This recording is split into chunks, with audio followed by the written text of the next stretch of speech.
Hola, ¿qué tal? Te saluda Eduardo Islas, estudiante de la Escuela Superior de Economía. En esta ocasión hablaremos del periodo que transcurrió desde el Maximato hasta la institucionalización socioeconómica mexicana. El vacío que tenía el liderazgo político y militar en México replanteó al grupo gobernante el problema de la dirección. La ausencia evidente de un caudillo superior a los existentes condujo a la necesidad de convivencia para preservar la conducción del Estado.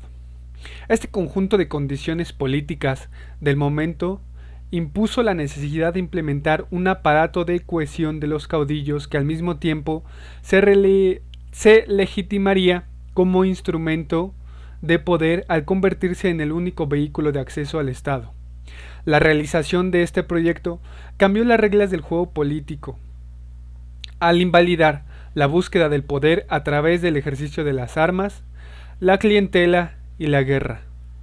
Este instrumento fue el Partido Nacional Revolucionario, en cuya formación participó Calles y su grupo.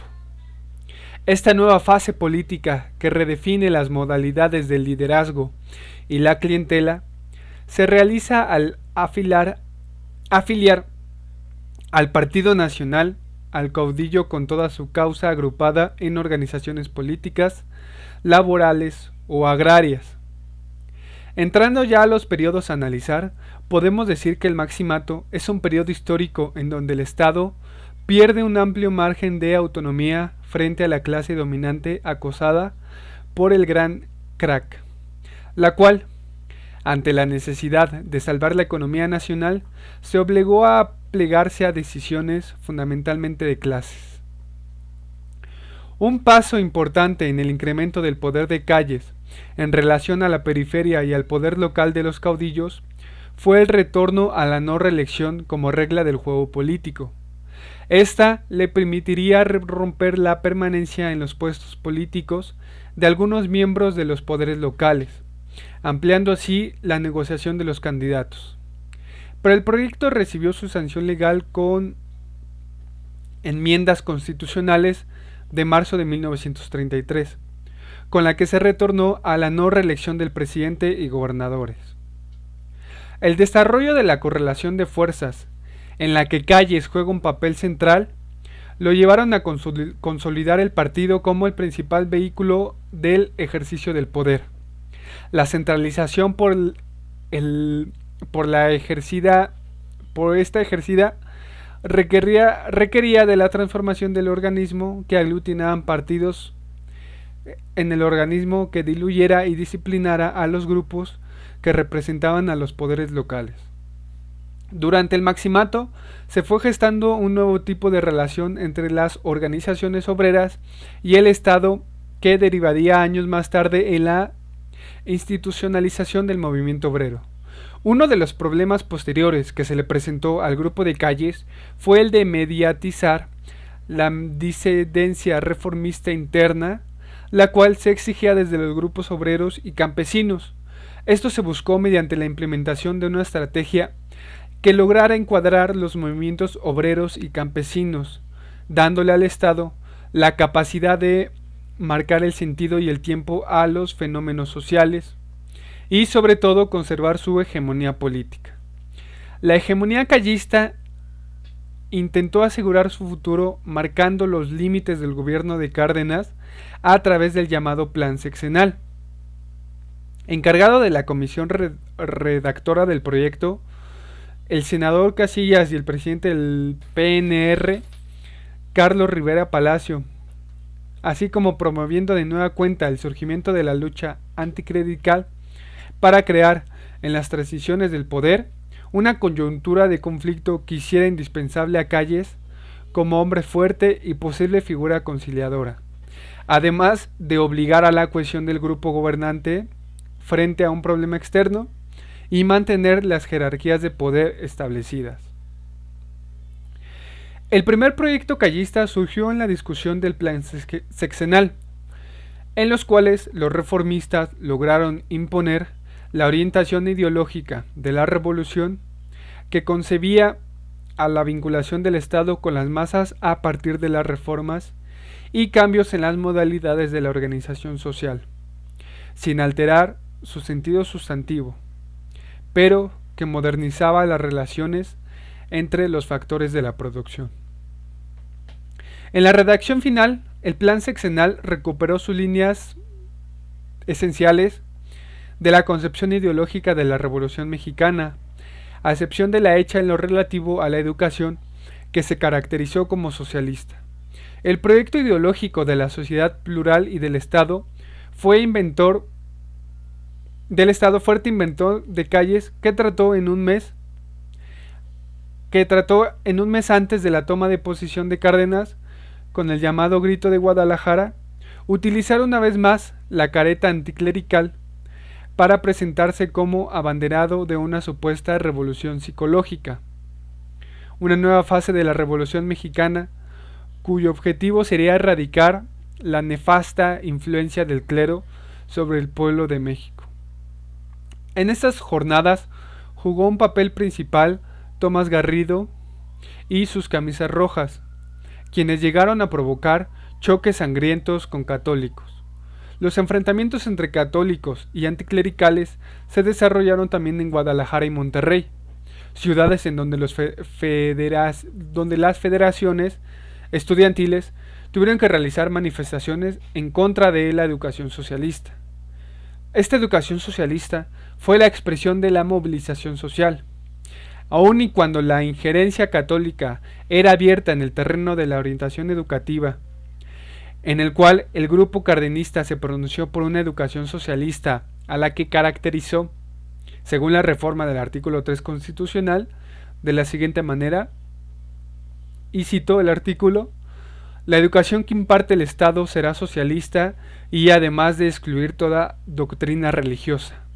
combatirá el fanatismo y los prejuicios, para lo cual la escuela organizará sus enseñanzas y actividades en forma que permitirá crear en la juventud un concepto racional y exacto del universo y la vida social. Solo el Estado federal, estados, municipios impartirán la educación primaria, secundaria y normal. Podrán concederse autorizaciones a los particulares que deseen impartir educación en cualquiera de los 3 grados anteriores, de acuerdo en todo caso con las siguientes normas. El proyecto y la implementación de la educación socialista retomaban la añeja tradición laica y racionalista, pero esta reafirmaba su función transformadora de las condiciones de vida de las grandes masas, lo que implicó la formación técnica para el trabajo productivo. A este se le concebía como el vehículo de integración social de la nacionalidad mexicana o como la gran promotora de un sólido nacionalismo, dejándole al Estado la potestad de ejercerla. La educación socialista fue una de las expresiones más importantes de movilización social que engendró y desarrolló el cardenismo. En torno al proyecto y su ejecución,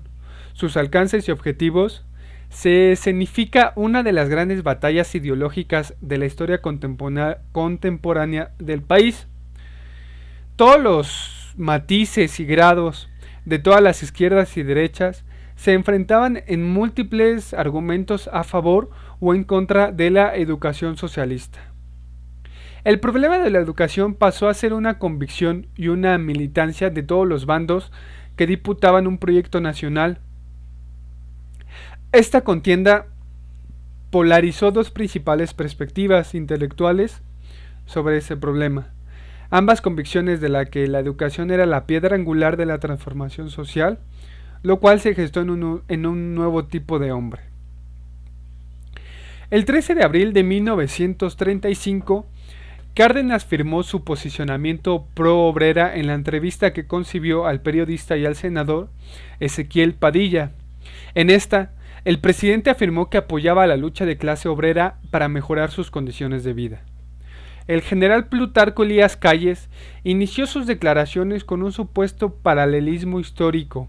al establecer una semejanza entre el gobierno de Cárdenas y el gobierno de Ortiz Rubio, y al afirmar que al igual que entonces, en ese momento intentaba dividir el PNR entre callistas y cardenistas. Con estas declaraciones importantes, se fue haciendo una fuerza que alineó poco a poco el apoyo a Calles, donde la Comisión Permanente del Congreso de la Unión y el Bloque Nacional Revolucionario de Senadores, así como la mayoría de los diputados más incondicionales y una parte de la maquinaria del PNR, de los poderes locales, sumándose además una gran parte de la burguera a través de la Cámara de Comercio y la Federación Patronal, que reunían cerca de 157 industriales.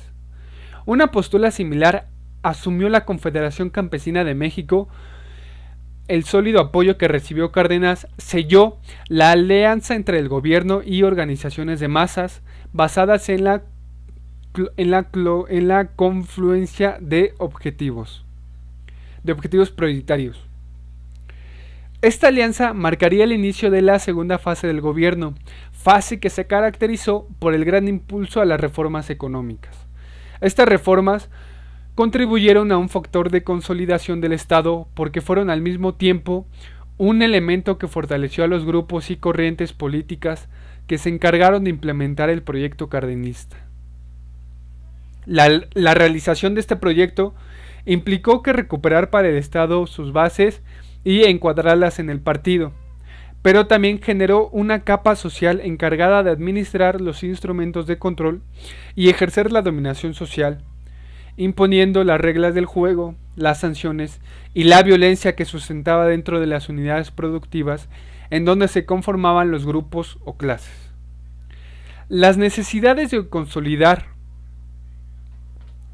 al gobierno dependían de lograr la permanencia de las bases sociales y convertirlas en el soporte de su poder institucional para así aumentar sus márgenes de negociación frente a las fuerzas oponentes.